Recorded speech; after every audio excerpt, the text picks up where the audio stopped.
ছেলেদের জীবন পুকুরের পানির মতো। সবাই সেই পানিটাকে প্রয়োজন অনুযায়ী ব্যবহার করে, কিন্তু কেউ কিন্তু সেই পানি খায় না। ছেলেদের জীবন টিস্যুর মতো। যখন প্রয়োজন হয় তখন টিস্যুটা নিজের কাছে রাখে যত্ন করে। যখনই প্রয়োজন ফুরিয়ে যায় তখনই ছুঁড়ে ফেলে দেয় ওই দূরের ডাস্টবিনে। ছেলেদের মনে শত শত কষ্ট থাকার পরেও তারা হাসি মুখে সবার সাথে কথা বলে। একটা ছেলে তার মনের চেপে রাখা কষ্ট কখনো কাউকে বুঝতে দেয় না, বিশেষ করে তার পরিবারের মানুষকে তারা এটা বুঝতে দিতে চায় না, শুধুমাত্র এটা ভেবে যে পরিবারের মানুষ তাকে নিয়ে দুশ্চিন্তা করবে। পুরুষ মানুষ সবসময় বাধা দেয়, এটা করো না, ওটা করো না, এটা করা যাবে না, সেটা করা যাবে না। কিন্তু কেন বাধা দেয় বলেন তো?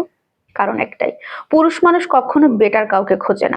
একটা পুরুষ মানুষ যাকে পায়, যেভাবে পায়, তাকে নিজের মতো করে আরো বেটার বানিয়ে নেয়। আর আমাদের মতো বোকা নারী আমরা কি করি জানেন? বেটার অপশন খুঁজতে গিয়ে কাছে থাকা যে বেস্ট অপশনটা সেটাকেও আমরা হারিয়ে ফেলি। আপনি জানলে কিন্তু অবাক হবেন, 3 ধরনের মানুষ ফ্যামিলি পলিটিক্সে খুব বাজেভাবে শিকার হয়। প্রথমত, যার মধ্যে আবেগ প্রবণতা একটু বেশি থাকে। দ্বিতীয়ত, যার মধ্যে কর্তব্য বোধ বলেন আর দায়িত্ববোধ বলেন এগুলো অনেক বেশি থাকে। আর তৃতীয়ত, যার কাছে রক্তের সম্পর্কের দাম, মূল্য অনেক বেশি। একটা পরিবারের দুইটা মানুষকে সবসময় মানে গাধার মতো খাটবে, কিন্তু তাদেরকে কেউ মূল্যায়ন করবে না। কারা বলেন তো? বড় ছেলে আর বড় ছেলের বউ। এই দুইটা মানুষ, বড় ছেলে পরিবারকে ভালো একটা পজিশনে নেওয়ার জন্য অনেক কষ্ট করে, অনেক দায়িত্ব কর্তব্য সে পালন করে নিজের হাতে।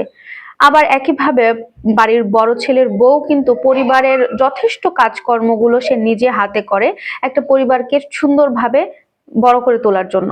কিন্তু দিন শেষে দেখা যায় কি, এই বড় ছেলে আর এই বড় ছেলের বউকে সবাই অপমান করতে, কটু কথা বলতে, তুচ্ছ করতে এক বিন্দু পরিমাণও ছাড় দেয় না।